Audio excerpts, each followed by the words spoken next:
25 वर्षीय गिरधारी लाल ढाका राजस्थान के जयपुर के अंतर्गत एक थाना आता है गोविंदगढ़, और उस थाने के अंदर एक गांव आता है गोरी का बास। वहां का निवासी था और वह रिकोमंडा स्थित श्री श्याम फैक्ट्री में एक श्रमिक का कार्य करता था।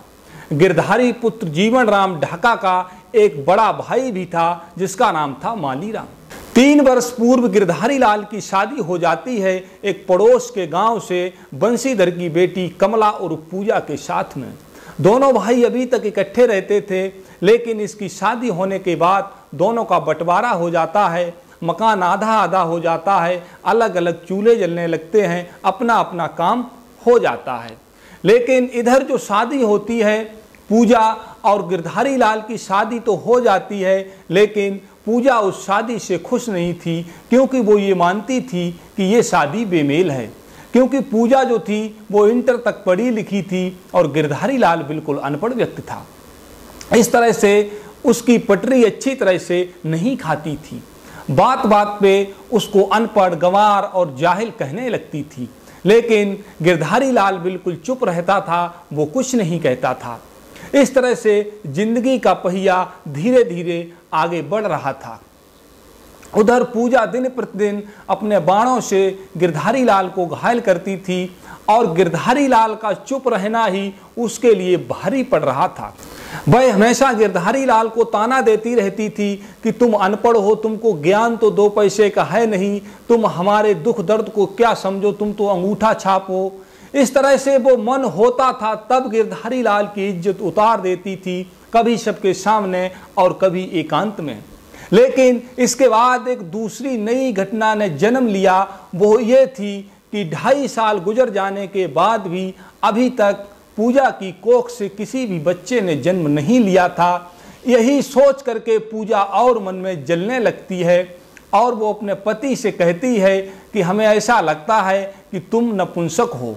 हालांकि उसने कहीं भी लैब में टेस्ट नहीं करवाया था, इसके बगैर ही उसको नपुंसक घोषित कर देती है और उसको नपुंसक, नामर्द कहकर पुकारने लगती थी।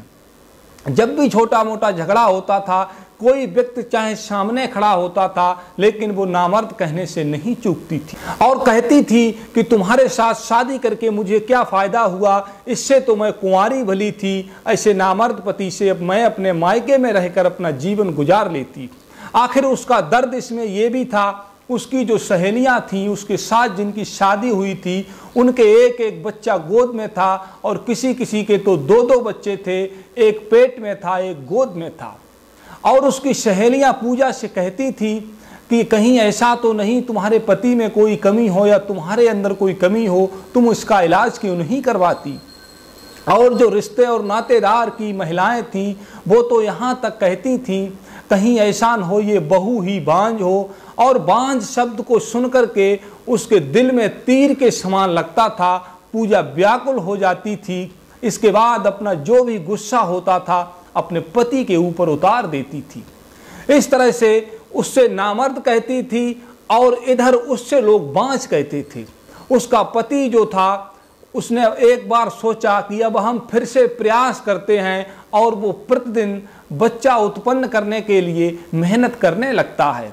धीरे धीरे 1 साल और गुजर जाती है, लेकिन फिर भी उसकी कोख से किसी भी बच्चे का जन्म नहीं होता है, वो गर्भ धारण नहीं करती है। इस तरह से वो अपने पति से कहती है कि तुमको 3.5 साल गुजर गए, लेकिन तुमने अभी तक मुझे एक बच्चा नहीं दिया है। और पूजा दोबारा से उससे फिर नामर्द कहकर अपमानित करने लगती है। आखिर सहनशीलता की भी एक सीमा होती है। जब वो नहीं रुकी तो गिरधारी लाल का हाथ उठने लगा था और गिरधारी लाल उसे पीटने लगता है और उसकी पिटाई के बाद पूजा शांत हो जाती है। गिरधारी लाल अपने काम पे चला जाता है। अब ये रोज की दिनचर्या बन जाती है। वो जो है उल्टे सीधे उससे शब्दों का प्रयोग करने लगती है और तभी गिरधारी लाल उसको पीटने लगता है।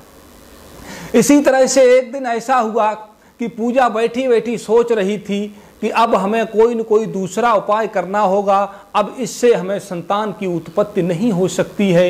यही सोचकर वो बैठी थी। वो खाना उसने बनाया नहीं था। उसका पति घर पे आता है तो उससे सीधे लड़ने झगड़ने लगती है और उसे नामर्द कहकर संबोधित करने लगती है। उसे इतना अपमानित करने लगती है कि वो फिर हाथ उठाता है और दोबारा से पूजा की पिटाई शुरू हो जाती है। इसके बाद अगले दिन सुबह होती है, पूजा खाना बनाती है, खाना बना के रख देती है टिफिन में और अपने पति को फिर उसी तरह से लड़ाई झगड़ा शुरू कर देती है। उसका पति उसे पीटता है और पीटने के बाद अपना खाना का जो टिफिन था उसे उठा के वहाँ से चला जाता है। इसके बाद पूजा बैठी जब रो रही होती है, तभी एक गिरधारी लाल का गांव का सगा मौसेरा भाई था, उसकी एंट्री होती है और वहाँ पे आके भाभी को पूछता है, कहो भाभी क्या हाल है। तो भाभी तो बोलती नहीं है और उसे पता नहीं होता है अभी अभी उसके पति का उससे झगड़ा हुआ है। ये सोचता विचारता नहीं है और अपनी बात कहने लगता है कि भाभी अब तो 3.5 साल गुजर चुके हैं, मुझे चाचा कब तक बनाओगी, मुझसे रहा नहीं जाता, मैं चाहता हूँ कि मैं भी एक भतीजे को खिलाऊं। इतने पे पूजा बिफर पड़ती है, गुस्से में लाल हो जाती है और कहती है, जिसका पति नामर्द हो उसके पुत्र उत्पन्न कैसे हो सकता है। ये सोच करके उसे अंदाजा नहीं था कि आखिर भाभी ये कह देगी और वो लगातार रोने लगती है। तभी उसका जो देवर था मौसेरा भाई गिरधारी लाल का, अपनी भाभी के आंसू पहुँचने लगता है। आंसू पहुँचते पहुँचते भाभी जो थी उसके बाहों में झूल जाती है और धीरे धीरे उसके बालों के ऊपर हाथ फिराने लगता है। इस तरह से भाभी और देवर की बातचीत होने लगती है। इसके बाद जब पूरी तरह से भाभी उसकी पूजा शांत हो जाती है तो वो उसे छोड़ देता है, अपने बाहों से अलग कर देता है। अलग करने के बाद एक गिलास पानी देता है जिससे पूजा मुंह धोती है और मुंह धोने के बाद बैठ जाते हैं जब दोनों आमने सामने। तो वो अपनी भाभी से कहता है, क्या भाभी तुम सच कह रही हो कि भैया हमारे नामर्द हैं। तो पूजा कहती है, मैं तुमसे भला झूठ क्यों बोलूँगी। तो उसका देवर कहता है, आखिर जब भैया हमारा नामर्द है तो मैं तो नामर्द नहीं हूँ, मेरे लायक कोई सेवा हो तो मुझे बताओ। इस तरह से बातचीत का सिलसिला शुरू हो जाता है और दोनों एक दूसरे में चिपट जाते हैं, लिपट जाते हैं, एक दूसरे को आलिंगन चुंबन करने लगते हैं। इसके बाद उसको गोद में उठा करके वो तख्त जो पड़ा हुआ था पड़ोस में वहाँ पे लिटा लेता है। इसके बाद वो होता है जो नहीं होना चाहिए था, रिश्तों की जो दीवार थी वो टूट चुकी थी और एक दूसरे से वो शारीरिक संबंध बना लेते हैं। शारीरिक संबंध बनाने के बाद वो वहाँ से चला जाता है। अब उनकी रोज की दिनचर्या बन जाती है। जब कभी भी उसको मौका मिलता था वो आता था, अपनी भाभी के साथ मुंह काला करता था और अपने घर चला जाता था। धीरे धीरे इस बात को समय गुजरता जाता है।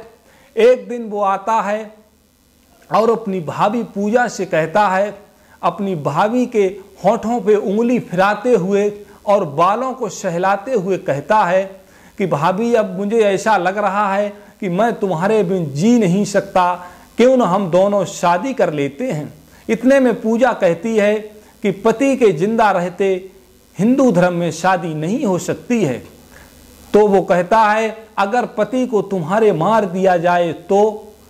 इतना कहने के बाद वो शांत हो जाता है और उसकी भाभी पूजा भी शांत हो जाती है और वो बातचीत करते रहते हैं। उनकी ये सलाह पास हो जाती है कि किसी न किसी तरह से इसको गिरधारी लाल को जान से मार दिया जाए तो हमारा कांटा निकल जाएगा और कुछ दिनों के बाद हम सादगी से शादी कर लेंगे। जब पूजा विधवा होने के लिए तैयार हो जाती है तो रमेश वहां से चला जाता है और अपने गांव के ही एक दोस्त सुनील को अपनी योजना में शामिल करता है और ये तय किया जाता है कि 3 फरवरी 2023 को इसको मार दिया जाए। इसके बाद वो अपने दोस्त को बुलाता है जो कि कार एक चलाता था और वहाँ पे कहता है कि आज शाम को 6 बजे हम चलेंगे और गिरधारी लाल को भी बुला लेंगे जहाँ पे उसकी दावत करेंगे। इस तरह से गिरधारी लाल जब शाम को 6 बजे वापस आता है तो उसको फ़ोन करके बुला लिया जाता है और उससे कहा जाता है कि आज दावत है, आप आ जाओ, शराब धुआंधार उड़ने वाली है। तो शराब का नाम सुनने के बाद गिरधारी लाल रुक नहीं पाता था, क्योंकि शराब का वह शौकीन था और फ्री की शराब मिले तो वह बिल्कुल भी नहीं छोड़ता था। गिरधारी लाल तय समय पे पहुंच जाता है। सुनील हल्के हल्के पैग तो अपने आप पीता है और पटियाला पैग गिरधारी लाल को पिलाने लगता है। धीरे धीरे जैसे जैसे समय गुजरता है तो गिरधारी लाल नशे में टुन्न हो जाता है। तभी वो रमेश को बुलाता है।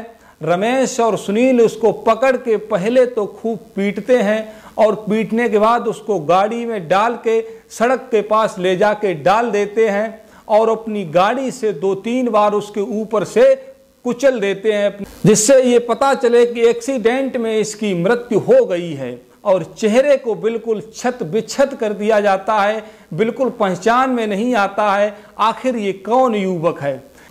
इसके बाद रमेश अपनी भाभी को सूचना देता है कि भाभी आप विधवा हो गई हैं, खुशी मनाइए, कुछ ही दिनों में हमारी आपकी शादी होने वाली है। तो पूजा भी बहुत खुश हो जाती है और ये सब अपने अपने घर चले जाते हैं। सुबह को एक सुरेंद्र नाम के व्यक्ति जब सड़क से गुजर रहे होते हैं तो क्या देखते हैं कि किसी व्यक्ति की लाश पड़ी हुई है। जब वो पास जाके देखते हैं तो चेहरा बिल्कुल भी समझ में नहीं आ रहा था, तो वो पुलिस को फ़ोन करते हैं और जो नज़दीकी थाना था वहाँ के पुलिस इंस्पेक्टर पूरे दलबल के साथ मौके पर जाते हैं और देखते हैं तो पंचनामा भरते हैं और पंचनामा भरने के बाद लाश को राजकीय पोस्टमार्टम के लिए भेज दिया जाता। जब गिरधारी लाल घर पे नहीं आता है तो उसका बड़ा भाई मालीराम नज़दीकी थाना जाके अपने भाई की रिपोर्ट दर्ज कराता है। इसके बाद इंस्पेक्टर कहते हैं कि एक हमें लाश मिली है, तुम चाहो तो उसको देख सकते हो। तो मालीराम को जब लाश दिखाई जाती है उसमें बिल्कुल भी पहचान नहीं रही थी, लेकिन कपड़े थे उससे पहचान लिया जाता है कि ये मेरा ही भाई है। इसके बाद पुलिस अज्ञात लोगों के खिलाफ मुकदमा दर्ज कर लेती है, लेकिन पुलिस को उसकी पत्नी पे शक होने लगा था, क्योंकि पत्नी जिस तरह से रो रही थी, रो कम रही थी, रोने का नाटक ज्यादा कर रही थी।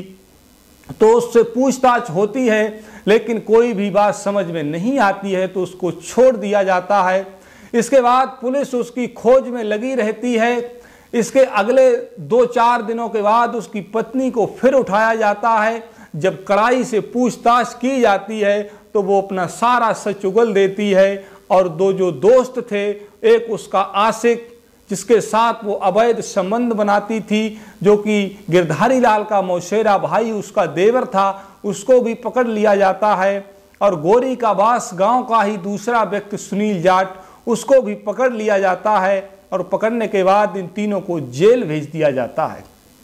तो मित्रों, कैसी लगी हमारी कहानी कमेंट में हमको बताना। चैनल अगर सब्सक्राइब ना हो तो चैनल को सब्सक्राइब जरूर कर लेना। धन्यवाद मित्रों, नमस्कार।